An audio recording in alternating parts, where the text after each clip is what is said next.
오늘 들려드릴 사연은 소름 끼치는 예비신랑과 파혼을 하게 된 33살 여자분의 이야기인데요. 대체 무슨 일이 있으셨는지 바로 읽어보겠습니다. 안녕하세요. 현재 파혼하고 목포 본가에 내려와 있는 여자입니다. 파혼의 후유증으로 아무런 생활도 못하고 있고 글을 쓰고 있는 지금도 어안이 벙벙하네요. 32년 동안 겪은 최악의 일을 지금부터 써볼까 합니다. 제 고향은 앞서 말했듯이 목포예요. 항구의 도시인 만큼 바다와 가깝고 남도 정서의 발상지라고도 불리우는 도시죠. 저는 24년간 목포를 벗어난 적이 없는 사람이에요. 그래서 그런지 대학을 졸업하고 취직만은 서울에서 하고 싶다는 생각이 들었어요. 난생 처음으로 24년 만에 목포를 떠나 서울에 있는 중소기업에 취직을 하게 되었습니다. 저에게 서울이란 10년 전이나 지금이나 굉장히 낯설고 차가운 도시 같아요. 처음 서울에 갔을 땐 다들 저를 지방에서 올라온 순둥이라고 불렀어요. 마찬가지로 저도 서울 사람들이 다들 깍쟁이 같았죠. 워낙 지방에서 태어나고 자라서 그런가 제 성격이 사람도 잘 믿고 정도 많은 성격이에요.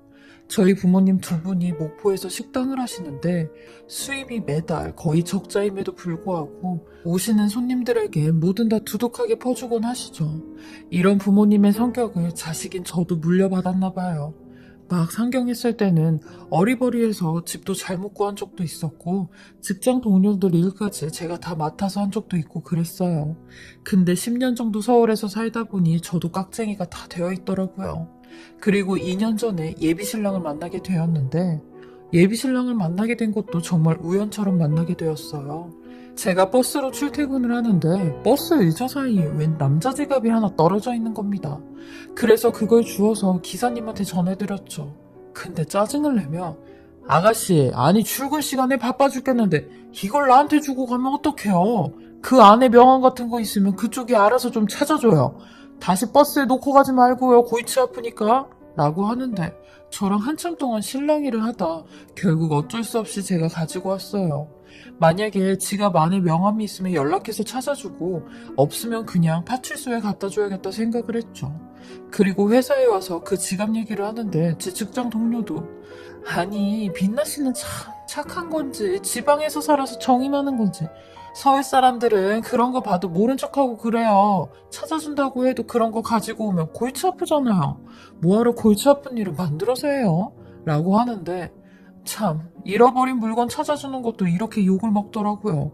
이건 뭐 착한 일을 해도 오지랖이라고 하니 속으로 두 번 다시 이런 거 찾아주나 보다 생각을 했어요. 그리고 그 지갑을 열어 이곳저곳 살펴봤는데 면허증이랑 카드 몇 장이랑 현금은 한 5만 원 정도 있었죠.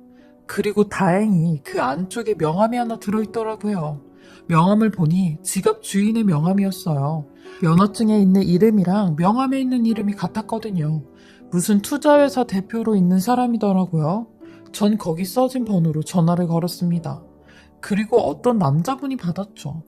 혹시 김태규 씨 핸드폰 되시나요? 네, 땡땡 투자회사 대표 김태규입니다. 무슨 일이시죠? 아, 안녕하세요. 제가 김태규 씨 지갑을 버스에서 주웠거든요. 그래서 연락드려요. 제 회사가 학동역 근처인데 그쪽으로 오시면 제가 나가 있을게요. 라고 하니 정말 감사합니다. 그렇지 않아도 어제 저녁에 지갑을 잃어버렸는데 아무 데서도 연락이 없어서 일단 카드는 다 정지를 시킨 상태였거든요. 와, 근데 이렇게 지갑을 찾다니 정말 감사합니다. 그럼요. 당연히 제가 학동역 근처로 가야죠. 편하실 때 제가 가겠습니다. 해서 저녁 퇴근 시간에 만나기로 했어요. 그리고 웬 멀끔한 남자가 나왔고 그 남자가 저희 예비신랑이 되었습니다. 예비신랑은 저보다 3살이 많은 유학파 엘리트 출신의 남자였는데 30살 때 잘 나가던 회사를 그만두고 본인이 직접 투자회사와 마케팅 회사를 차린 사람이었어요. 저랑은 6개월 정도 그냥저냥 아는 사이로 지내다가 작년부터 진지하게 만남을 가졌어요. 예비신랑의 다정다감한 성격과 솔직한 모습에 사람이 흠잡을 데가 없더라고요. 그리고 무엇보다 절 위해주는 모습에 결혼 생각까지 할 수 있었죠. 제가 예비신랑과 연애하면서 뇌소막염에 걸린 적이 있었는데 밤새도록 병간호해주는 모습에 마음이 굳어진 것 같아요. 이 사람이면 평생을 함께해도 되겠다 싶었죠. 그리고 저희 부모님도 병원에서 이런 예비신랑의 모습을 보고 굉장히 높게 평가를 해주셨거든요. 그리고 목포까지 초대를 해 저희 집과 저희 부모님이 하시는 식당까지 갔다 왔죠. 근데 예비신랑 부모님은 미국에 사셔서 얼굴을 뵐 수가 없었어요. 그리고 두 분이 이혼을 하시는 바람에 상견례 때도 어머니밖에 못 오실 것 같다고 했죠. 저는 상견례 때 처음 예비 시어머니를 뵀어요. 확실히 외국에서 오랫동안 사셔서 그런가 마인드 자체가 외국분이셨죠. 굉장히 쿨하시고 성격도 좋으셨어요. 뭐 시집살이? 그런 건 아예 모르시는 분 같았죠. 결혼 준비하는 것도 니들이 알아서 하라며 신경 안 쓴다고 하셨어요. 그리고 저희 결혼하는 것까지 보고 다시 미국으로 들어간다고 하셨죠. 엄마는 저한테 맨날 결혼 늦게까지 안 해서 속썩였는데 이렇게 좋은 사람 만나려고 여태까지 결혼을 못했나 보다. 우리 딸 시집 잘 간다니까 엄마가 더 신이 나네 하며 좋아라 하셨어요. 저희는 완전 스몰 웨딩으로 식을 올리기로 했고 모든 걸 다 간소하게 하기로 했죠. 대충 결혼 준비가 다 끝나갈 때쯤 제가 신혼집 문제로 예비신랑과 할 얘기가 있어 예비신랑 사무실을 찾아갔어요. 예비신랑이 회사에서 일할 때는 연락을 자주 하면 별로 안 좋아해서 그냥 조용히 갔죠. 사무실에 가니 예비신랑은 외근을 나갔다고 했고 직원 3명 중 여자 직원 1명만 사무실에 남아있더라고요. 그래서 그 직원한테 제가 태기씨 올 때까지 사무실에서 있을 테니까요. 이제 그만 퇴근하세요. 벌써 7시네요. 하니 그 직원도 그럼 그래도 될까요? 대표님 오시면 저 퇴근했다고 말씀 좀 전해주세요. 하며 퇴근을 했어요. 그 직원까지 가고 나니 사무실에 아무도 없어 불도 끄고 문도 잠가놨어요. 혼자 있으니까 좀 무섭잖아요. 그리고 예비신랑이 혼자 쓰는 대표방에 들어가 소파에 앉아 있었죠. 가만히 멍 때리고 예비신랑 방에 있는 그림들을 보고 있었어요. 예비신랑이 워낙 그림을 좋아해서 4-5점 정도 본인 방에 걸어놨는데 제일 큰 그림이 유난히 삐뚤게 걸려져 있어 그 그림을 똑바로 걸어주려고 벽 쪽으로 갔죠. 그리고 그 삐뚤 액자를 살짝 들었어요. 근데 벽 쪽에서 뭔가 만져지더라고요. 자꾸 걸리는 느낌이었어요. 저는 속으로 이게 뭐지? 하며 그 액자를 아예 벽에서 떼어냈죠. 그러니 웬 두꺼비집같이 생긴 박스가 하나 있는 겁니다. 심지어 손잡이까지 달려져 있는데 무슨 영화에서나 나올 법한 책장 뒤에 숨겨진 비밀 서랍장 같은 느낌이었죠. 저는 들고 있던 커다란 그림을 바닥에 내려놓고 그 손잡이를 열어봤어요. 그리고 그 손잡이를 연 순간 저는 충격적인 것들을 보고야 말았습니다. 그 안에는 얼핏 봐도 20개가 넘는 남자 지갑이 그것도 똑같은 디자인의 지갑이 나란히 있는 겁니다. 심지어 그 지갑은 예비신랑이 쓰고 있는 지갑과 같은 지갑이었어요. 저는 속으로 아니 왜? 도대체 왜 이런 짓을 하고 있지? 생각이 들었어요. 그리고 그 20개가 넘는 지갑을 전부 다 보았죠. 근데 그 지갑 속엔 예비신랑의 운전면허증, 카드, 명함들이 20개가 똑같이 전부 다 들어있는 겁니다. 그리고 이상한 점까지 발견을 했는데 20개의 지갑 중 단 6개의 지갑에만 웬 포스트잇이 각각 붙어져 있는 겁니다. 순간 머릿속이 복잡했고 예비신랑의 엄청난 비밀을 알게 된 것 같았어요. 그 포스트잇에는 여자 이름과 연락처 그리고 만난 날짜가 써져 있었죠. 그리고 그 중 하나가 저에 관련된 것이었습니다. 제 이름과 연락처 그리고 날짜까지. 이 날짜는 바로 제가 예비신랑에게 지갑을 찾아준 날짜였습니다. 그날이 제 생일 전날이라 바로 기억이 났거든요. 예비신랑이 지갑 찾아줘서 고맙다며 살해한다고 제 번호를 물어봤고 깨톡에 제 생일이 떠서 저한테 생일 축하한다는 말까지 했었거든요. 아무튼 저는 다른 지갑에 붙여져 있는 포스트잇까지 전부 다 봤는데 세상에 최근 날짜가 적혀있는 포스트잇도 있더라고요. 이 모든 사실을 정리하자면 예비신랑은 여태까지 일부러 지갑을 흘리고 다닌 거고 이 지갑을 찾아준 여자들의 연락처를 다 적어놨다는 거 아니냐고요. 제가 완전 억시나가 있을 때 그 순간 예비신랑이 사무실로 돌아왔는지 비밀번호 누르는 소리가 들려왔어요. 저는 떨리는 손으로 지갑을 다시 다 넣어놓고 그림까지 제자리에 걸어놨죠. 그리고 책상 밑으로 들어가서 몸을 숨겼어요. 그 순간 저도 왜 거길 들어갔는지 모르겠는데 아무튼 몸이 반응하는 대로 했죠. 근데 예비신랑이 어떤 여자와 대화를 하며 사무실로 들어오는 겁니다. 가만히 들어보니 어디선가 많이 들어본 듯한 목소리였고 가까이 올수록 알 수 있었죠. 예비신랑의 어머니였습니다. 곧이어 두 사람이 방으로 들어왔고 다행히 그 둘은 소파에 앉아 대화를 이어나갔어요. 아마 저는 보지 못했나 봐요. 그러니 들키지 않았죠. 저는 최대한 숨죽여 둘이 하는 대화를 듣고 있었어요. 배 여사, 원래 여자들은 남자들보다 마음이 약해서 분실물 같은 거 보면 더 찾아주고 싶어 한다니까. 그래서 여태까지 여자들이 다 나한테 걸린 거잖아. 그리고 원래 그런 거 찾아주는 사람은 정이 많아서 사기치기도 딱 좋아. 그러니까 우리 대표님 똑똑해. 우리 모임에서도 대표님이 제일 똑똑하잖아. 이번에 결혼하겠다고 하는 애도 그런 식으로 접근한 거라며. 이번에는 얼마짜린데? 돈은 좀 있는 애야? 내가 보니까 애는 없어 보이던데. 이야, 역시 백여사. 백여사가 정확하게 봤네.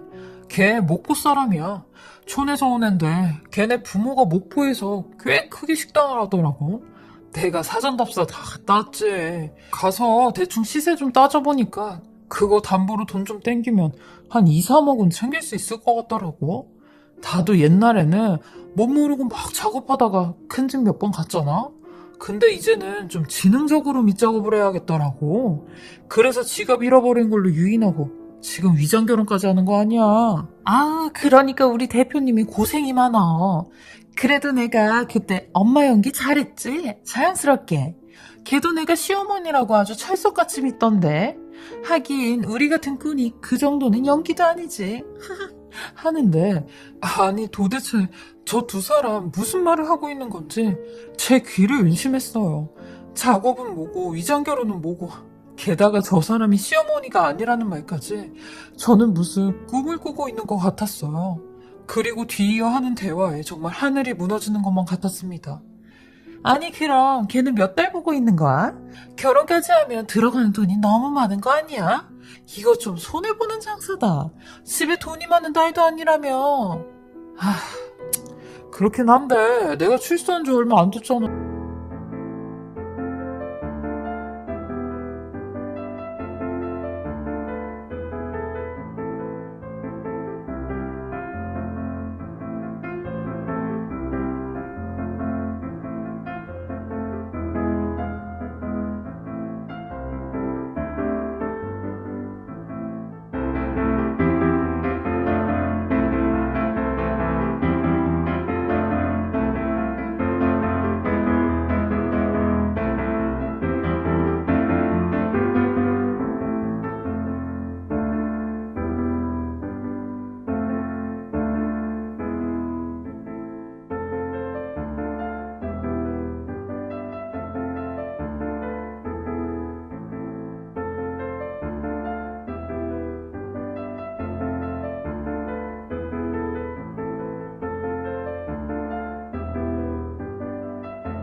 그래서 처음부터 센 거 하면 안 되겠더라고. 일단 약하게 시작해야지. 암튼 나는 걔랑 딱 식 올리고 6개월 작업한 다음에 싱가포르로 잠수 탈 거야. 그리고 한 2년 뒤에 다시 한국으로 들어와야지. 아, 그건 그때 생각해보고. 일단 배겨서 그때 내가 신세 진 것도 있고 우리 사무실까지 왔으니까 내가 오늘 술 살게. 나가자. 하고 나가는데 저는 한동안 그 책상에 웅크려 일어나질 못했어요. 대략 1시간, 2시간 동안 너무 많은 정보를 갑작스럽게 알게 된 거죠. 이건 명백히 하늘의 뜻이라고 생각을 했어요. 그동안 예비신랑이 감추고 숨기고 절 이용해 먹으려고 했던 것들이 이렇게 한순간에 전부 다 발각이 된 거였죠. 저는 그렇게 유유히 예비신랑 사무실을 빠져나왔고 예비신랑과 어떻게 하면 파혼을 할까 머리를 굴렸어요. 이 사기꾼 같은 예비신랑, 분명히 제가 아무 이유도 없이 파혼하자고 하면 능구렁이처럼 개수작을 부릴 게 뻔하니 제가 먼저 선수를 쳐야겠다고 생각했어요. 그러고 보니 이제야 점점 퍼즐이 맞춰져 가는 것 같았어요. 일단 학력이나 부모님 얘기는 다 미국 얘기하면서 미국에서 졸업하고 미국에 사신다고 하면 제가 확인할 방법이 없잖아요. 그리고 그 인간이 운영하는 회사도 이렇게 번듯하게 해놓으니 당연히 제가 몰랐죠. 어쩐지 스몰웨딩 하자고 한 것도 본인은 외국에 살다 와서 친구도 가족도 없어서 부를 사람도 없다고 했는데 그게 아니라 지 말대로 옥살이하고 나와서 부를 사람이 없던 거였죠. 이 인간 분명 제 뒤에서 어떻게 하면 저희 집 돈을 뺏어갈까 계략을 꾸미고 있을 텐데 전 이런 예비신랑에게 먼저 일부러 대성통곡하며 전화를 걸었어요. 자기야, 나 큰일 났어. 아니, 우리 집이 큰일 났어. 어? 자기야, 그게 무슨 말이야? 자기네 집이 왜? 뭐가 큰일 났는데? 우리 아빠가 큰아빠한테 보증을 잘못 써주는 바람에 지금 가게랑 집이랑 전부 다 날라가게 생겼대. 이제 우리 어떡해? 다음 달까지 빚상환 못하면 다 날라간다는데 자기가 우리 집 좀 도와주면 안 될까? 자기 솔직히 회사 운영하면서 벌어둔 돈 좀 있잖아. 딱 10억이면 될 것 같아. 그러니까 10억만 좀 빌려주면 안 돼? 라고 하니 역시나 예비신랑 아무 소리도 안 하고 그냥 듣고만 있는 겁니다. 그런 예비신랑에게 저는 더 진상을 부려가며 얘기했어요. 자기야, 우리 이제 부부 사이잖아. 부부가 되잖아. 아니, 부부끼리 이런 것도 못 해줘? 해줄 수 있는 거지? 자기야, 대답 좀 해봐. 어? 대답 좀 해보라고. 내가 그냥 달라는 것도 아니고 빌려달라고. 자기 원래 이렇게 쪼잔한 사람이었어? 라고 일부러 성질을 냈어요. 그러니 그제서야 예비신랑이 대답을 하는 겁니다. 아니, 빛나야. 너 내가 알고 있던 빛나 맞아? 너 원래 돈 앞에서 이렇게 성격 나오는 애였니? 10억이 무슨 동네 개 이름도 아니고 갑자기 10억을 빌려달라면 어떡하자는 거야? 너 나를 순전히 돈으로밖에 생각을 안 했니? 진짜 그런 거야?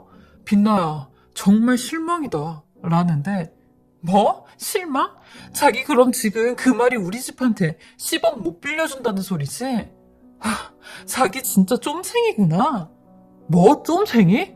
야, 너 진짜 말 다 했어? 너같이 나를 돈으로밖에 생각 안 하는 애랑은 결혼 못하겠다. 아니, 안 하련다. 라고 하는 겁니다. 저는 속으로 쾌재를 불렀어요. 이 말을 예비신랑한테 들어야 했거든요. 저는 일부러 더 거품을 물며 그래, 난 너 돈으로밖에 생각 안 했다. 왜? 이 쫌생아, 결혼 못하겠다고? 그럼 파혼하자는 말이야? 너 지금 결혼이 장난이야? 하니 그래, 파혼하자는 말이다. 결혼이 장난이 아니니까 파혼하자는 거지. 너 2번 다시 나한테 연락하지 마. 알겠어? 아이씨, 이거 진짜 똥 밟았네. 하며 전화를 끊어버렸어요. 저는 이렇게 정말 가까스럽게 이 사기꾼 같은 쓰레기랑 파혼을 하게 되었습니다. 와, 그때 일만 다시 생각하면 온몸에 소름이 돋고 머리카락이 쭈뼛쭈뼛 설 정도예요. 그때 예비신랑이 사무실에 가지 않았더라면, 그 액자를 보지 않았더라면 정말 저 평생을 부모님 가슴에 대못 받고 불효녀 딱지 달고 살았을 거예요. 근데 이렇게 천만다행 구사일생으로 저 인간 구렁텅이에서 빠져나오게 되었네요. 저는 이 일이 있고 난 후 바로 서울생을 접고 고향 목포로 내려왔어요. 당분간은 부모님 식당 도우면서 천천히 일자리도 다시 알아보려고 해요. 저희 부모님도 이 얘기 듣고 소름 끼친다고 도대체 누굴 만나서 결혼을 해야 되냐며 안타까워하셨죠. 부모님도 예비신랑 놈 이런 놈인지 몰랐을 땐 정말 괜찮은 사람이라고 하셨거든요. 지옥이 될 뻔한 결혼 생활 생각하면 요즘은 정말 하루하루가 소중하고 감사하다고 생각이 들어요. 얼른 털어버리고 잘 이겨내려고 합니다. 제 긴 글 읽어주시고 들어주셔서 감사하고요. 다들 결혼하실 때 부디 잘 알아보시고 하시길 바라겠습니다. 지금까지 사례자분의 글을 읽어보았는데요. 정말 하늘이 사례자님을 도운 것 같아요. 그동안 사례자님께서 착하고 열심히 사셔서 복 받으셨나봐요. 아직까지도 후유증으로 힘드시겠지만 분명 좋은 인연이 나타나실 거라 믿습니다. 잘 이겨내시고 힘내시길 바랍니다. 지금까지 커피앤톡이었습니다. 오늘도 제 채널을 봐주셔서 감사합니다.